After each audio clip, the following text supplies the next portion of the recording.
This is a boomitude original podcast. Featured on this episode are the good listeners, Nathan Khyber and Clark Stiles.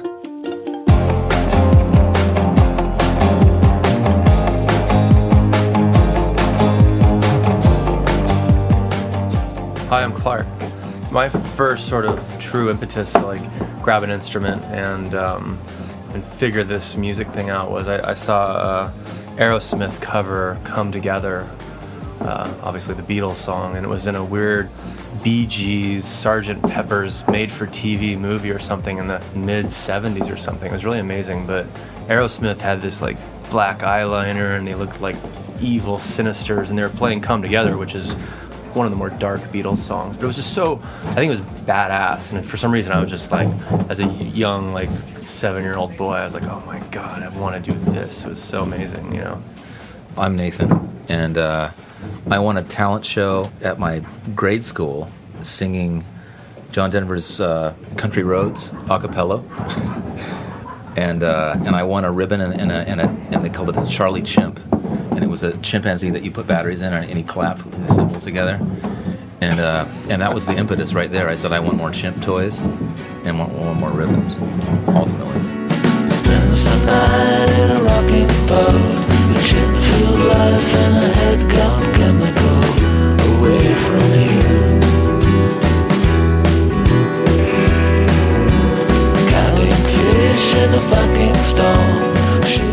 Clark and I first met in our early 20s at a club in Portland called Eli's, and I was in a band called Counterculture, and he was in a band called... Don't say it. I'm going to say it. Head Styles. And he was the main act, and my band, where I was playing keyboards at the time, opened up for him. Basically, a friendship was developed, and he ended up recording a band that I had at that time that followed that I started singing. Mayonnaise, right? Yeah, Mayonnaise. That was your band name? No, it wasn't. It was actually more dreadful. I'm trying to get you payback for that. I'm sorry. Tales Untold is pretty embarrassing, too. So anyway, that's how we met. There's something going on, and I don't know what it is. I see it in the sky. Well, Clark and I, furthermore, were a duo, and we'd spent years and years perfecting, or trying to perfect, the traditional sort of way of locking yourself up for months at a time and making music. Been in a number of projects together over the years, and we kind of came to the conclusion that a lot of the favorite songs that we'd written happen in a very sort of rapid fire way, intuitive way, and they typically happen on the first day of a recording session. So we started to examine the idea of doing a song a day, and that was kind of the impetus of the Good Listeners work method. Is to a song really shouldn't take that much longer to come up with than it does to hear it. So that was the idea, and it just gestated and it turned into what Mutant it has become. So our process is we record just stream of consciousness jamming, and then we will loop it and layer it and put new stuff on top of it, and you can quickly cut between one loop and another loop and another loop, and you can try loop A with loop B into loop C. Next thing you know, you have your ABC section of a pop song, and you go back to B and you start layering, and these sort of techniques are pretty well evolved, and it's a highly intuitive process. We don't really, it's more like animation than songwriting. We assemble it once we've gotten all the bits and pieces together and go, oh, this will work with this, and this will work. What would be the top line? How do I make a melody over this? How do I, how do we... Very much music editors, that's probably a big part of it. You hunt and gather, and then you edit.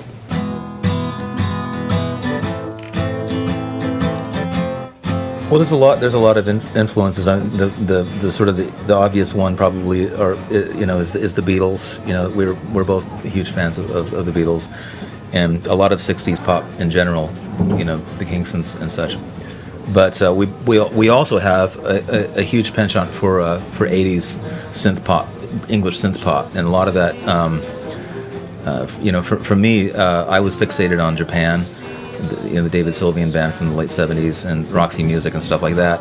Bowie, we're both big Bowie fans, etc. So a lot of that has made its way into the music. Not intentionally, but we're ones to wear our influences kind of on our shirt sleeves.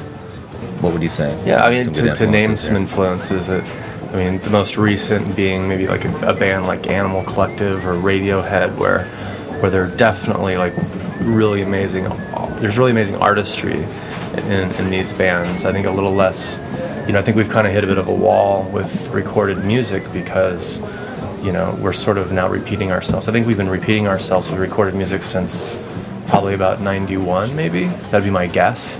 Now it's sort of like fashion where like every 7 years the drum machine comes back in, every 7 years you can do an upright bass, whatever it is, like the fashion sensibilities of music I think we're now in this sort of regurgitation cycle where, we're just, it's pastiche. We're just taking these different pieces of everything that's been and just like clothing, I guess.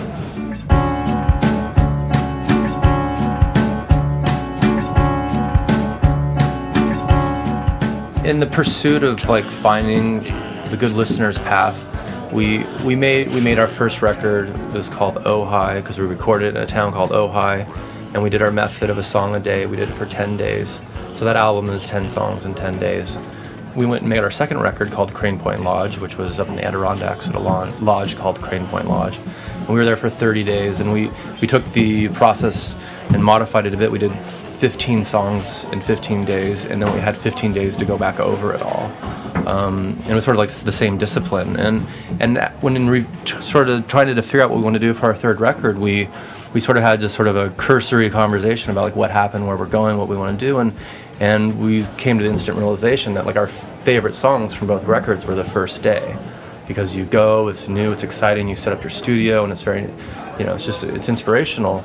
And so we're like, well, why don't we improve on this by going out and having a bunch of first days? Let's go to a new town, set up a recording studio, record a song, pack it up, move to the next town, and we'll go do that for 10 days, and that'll be our album. And we're like, great, well, if we're going to do this is going to be interesting. Maybe we should film it.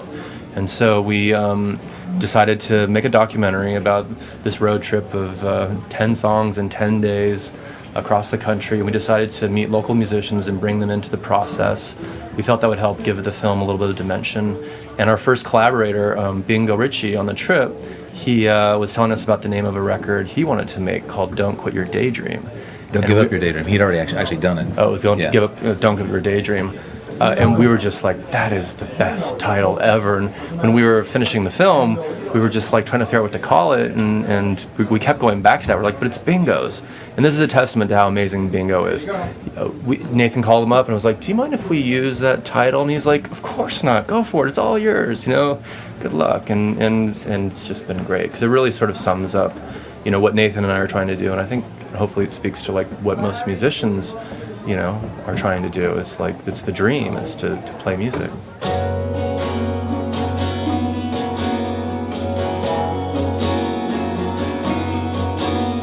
Embarrassingly enough, we've come up with the term cinematic pop, but we're sticking with it because it sounds cool and it's really pretentious. Yeah. But no, I think that it has there's a kind of a widescreen feel to it. It doesn't really confine to one genre necessarily, because we don't limit ourselves to a genre, but it typically ends up sounding like us. So whatever that is, we like to call it cinematic pop, to be pretentious. Yeah, I actually get criticized by my friends for failing to answer the question correctly of how do we categorize our music. And so I'm glad Nathan handled that well. It's tough. I mean, I hate the word alternative. It's an alternative to something, I guess. I thought we were eclectic, but then my friend's like, no, you can't say that. That's not cool. So I don't know. I'm at a loss. But our music's a result of who we are and what we like. It's music. The city is vagrant. I wanted my life back. Where are the people I used to know? For more information on The Good Listeners, visit thegoodlisteners.com and boomitude.com. This has been a Boomitude original podcast. Where are we going? The other side.